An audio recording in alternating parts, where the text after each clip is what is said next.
topic is a very simple topic. Let's stop for a minute. As I progress in my speech, you start to realize why I titled it like this. I don't mean to generalize, but I want you to realize, while we're building skyscrapers and landing on the moon, traveling across the globe, running the race to save humanity, scientific discoveries, technological developments, billions are trained and trillions are gained. We ought to obey, learn, develop, and pray. I often ask myself, is this really the human race? Why are we racing against each other rather than running towards each other?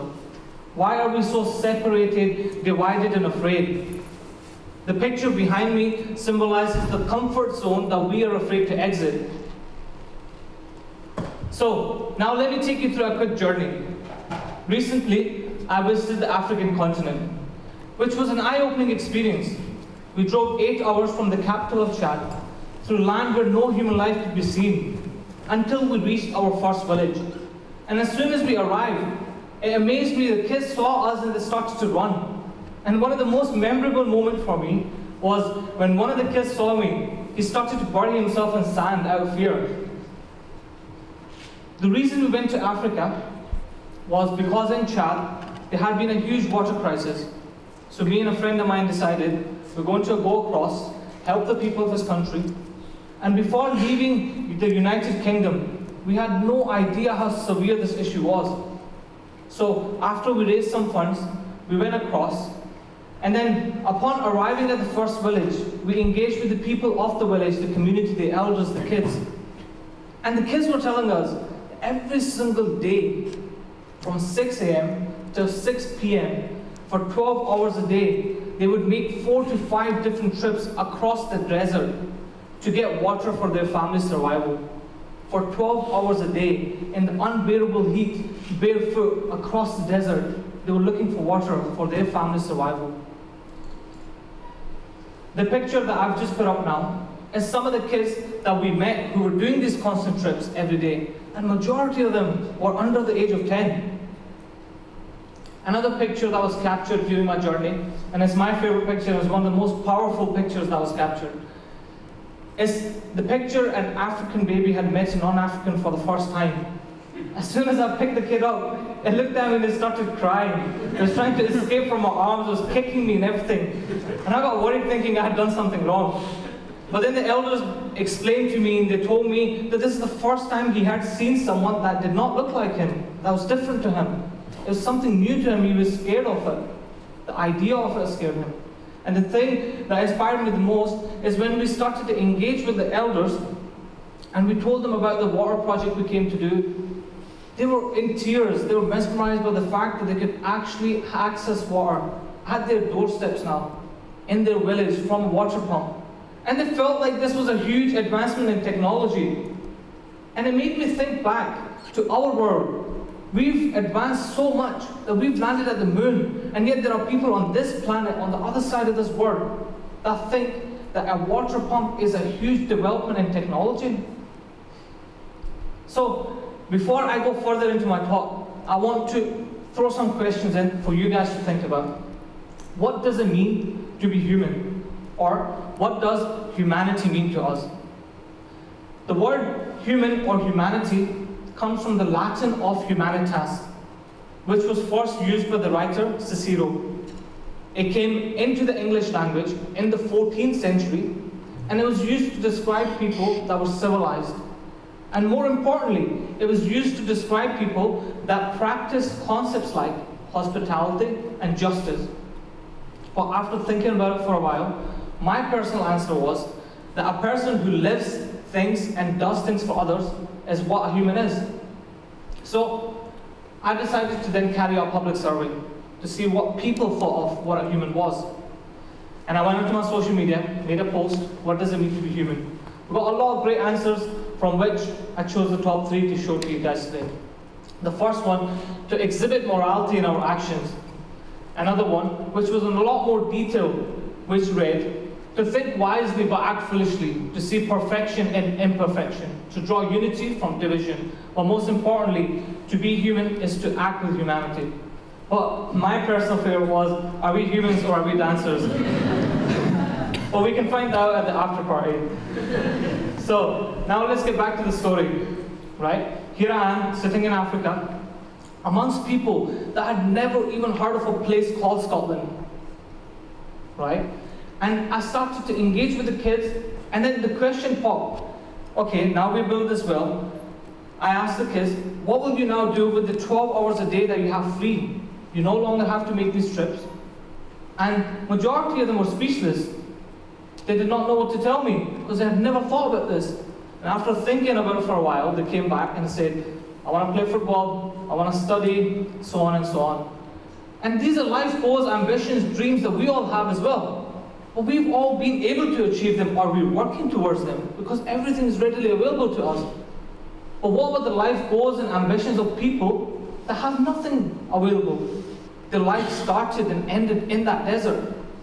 So now let's reflect on this scenario.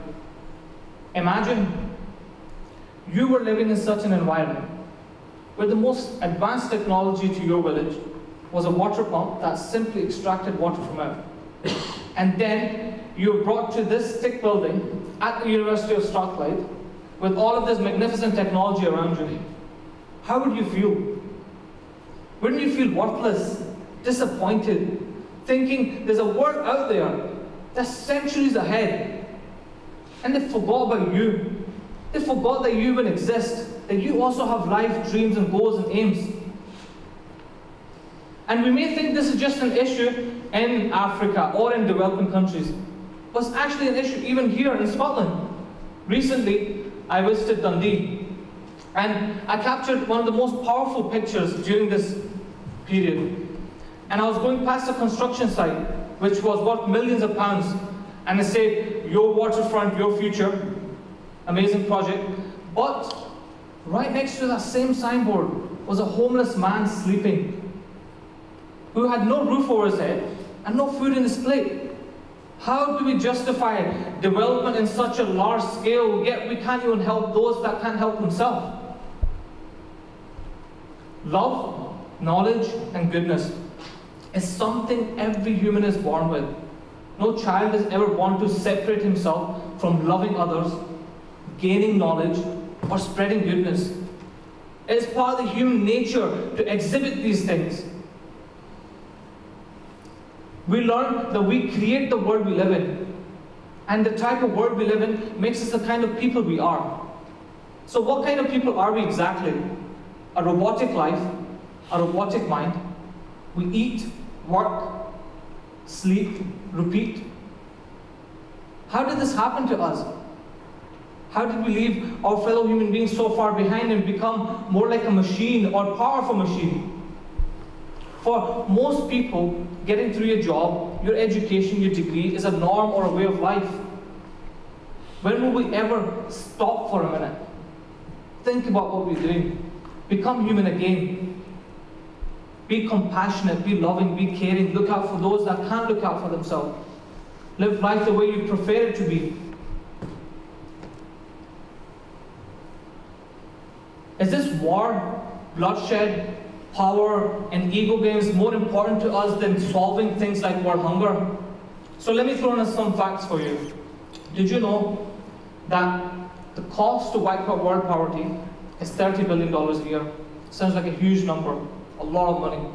But did you also know that America spends $589.5 billion a year on military? China, on the other side of the world, is spending $191 billion a year on military.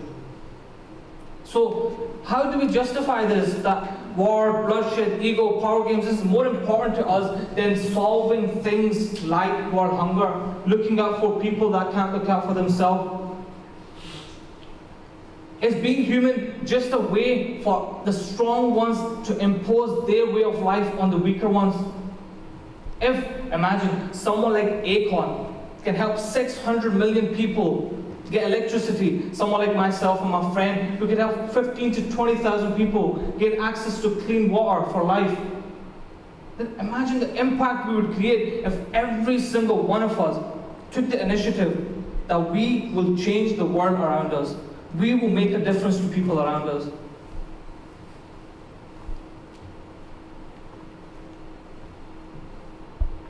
When a baby is born, this world as his home as much as it is the home of anyone else living on this planet. We're all equal. So why do we still have the injustice, the separation, the division amongst ourselves? So as I was doing my research for this topic, I came across something really beautiful.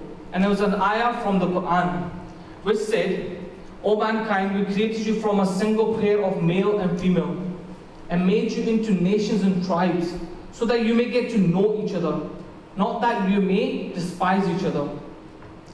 But do we really see each other that way? Do we really see that being different is an opportunity for us to get to know one another?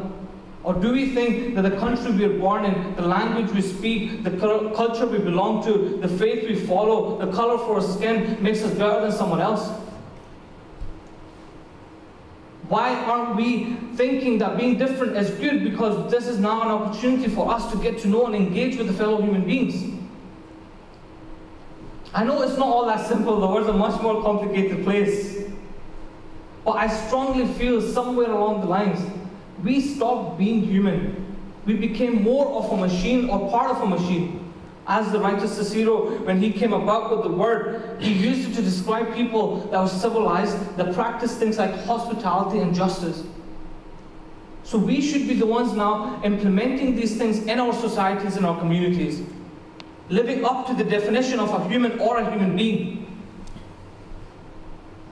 And I don't just mean the community of Glasgow or Scotland. I'm talking about the global community. We're all one world. There is no coming back. This is just one chance you have in life right now. I guess I can say a lot more, but the time limits me from speaking further. So I want to summarize, and I want everyone to take something away from today.